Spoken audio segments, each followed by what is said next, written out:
Back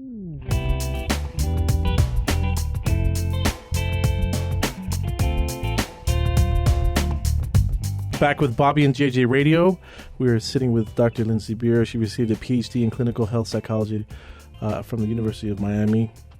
Completed residency at Boston VA and also Harvard Medical School, Boston University. She's been all over the place. She's really kind of concentrated her focus on PTSD, combat-related trauma, and comorbid medical issues.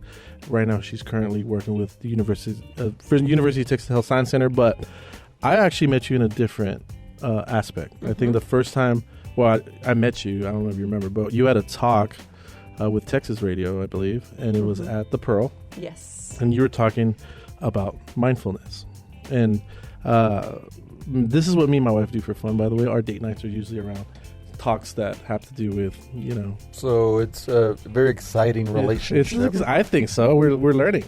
But she couldn't make it. She was devastated. But I did go. It was a really cool talk. It was with another gentleman. I forget his name. Yes, Suhail. Yeah. He brought an actual brain. He did. He brought a real, not live human brain. Yeah, it looks like old bacon, by the way. But let's talk about this topic that I feel that a lot of people don't really discuss in any given way. But what is mindfulness? So mindfulness, a real quick definition is mindfulness is about being here now in the present moment on purpose without judgment. So the on purpose part means we have to keep bringing ourselves back to the moment, reminding ourselves to stay here. It's not something our brain does naturally. Sure. And then the without judgment piece is just that. We try to drop all judgments that we're so used to applying. So it's a state of mind. Yeah, it is a state of mind. A state of mind, a state of being. So what is the opposite of mindfulness? Bobby Cortez. If I had to say. Mindlessness. Yeah, that's it. Yeah. No, you know what? I talk to Bobby about this a lot because, I go to yoga, I try to meditate. Bobby's always thinking about, he's always thinking about what's coming up and stuff like that. What's coming up? What's already happened? He lives in his gadgets. Like I do too. I live in the present more than you do. Well, maybe that's true. I don't know. I don't plan. You plan. Well, I plan for you because it's not you. There you go. Because I'm aware of mindfulness. No, you're not. You should be like her guinea pig, maybe. If anything, I am more mindful than you are. Okay, cool. Think about it. No, you plan more than I do. Okay. Yeah, but like business plan, that doesn't mean like I'm not in the moment. But anyways, sorry to get off topic. Yeah. So let's talk about like mindfulness with like you have an actual kind of like a spreading of the word. So let's talk about how you're talking about this stuff and who you're talking to and how you're presenting this information to the public. Sure. Well, I'm really passionate about mindfulness because as a clinical health psychologist, I work with a lot of people with a lot of different disorders. And I think one of the first steps is just being aware of what's happening here and now for you. So when we look at symptoms or if we want to move towards a goal, whatever it is, it's important to look at.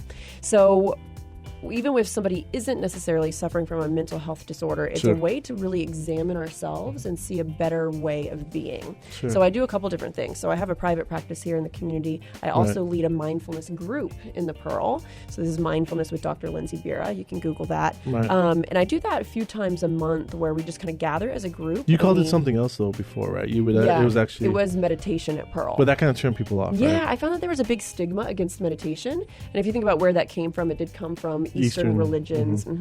So some people weren't as open to it when really the way that I approach mindfulness is through a health and wellness perspective, a research-based approach. What kind of research are you basing all of this information on? So it's research actually looking at mindfulness and how we apply it to our life and how it helps with symptoms of anxiety, depression, and like you mentioned, what is the opposite of mindfulness? Usually where our mind is regretting the past or worrying about the future. Right. So if you check in any moment in the day and say, wait a minute, where are my thoughts right now? Sure. It's usually one of those places. Right. And mindfulness is the practice of just anchoring here and now. And it really helps manage stress. Sure.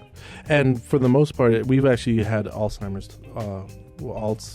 on here. The whole entire show is about Alzheimer's, and they talk about this exact thing about the neurons that can be reinforced and recreated. Not worrying about the past or planning too much for the future, just kind of trying to be in the moment and just breathe in and out. Yeah, and that's what I say is train your brain. Right. So we know that bicep curls are good for our bicep, and that builds that muscle. Sure. It's very similar with the brain. If we can practice a new way of being, and mindfulness has research backing behind it, Sure. then what we're doing is we're exercising actually our frontal lobes. Right. So our frontal lobes are responsible for attention regulation, behavior regulation, executive functioning, planning, and they're overriding our emotional brain. So if we can add some neuron pathways and kind of strengthen those, then it really helps with that. So what are the benefits of long-term mindfulness?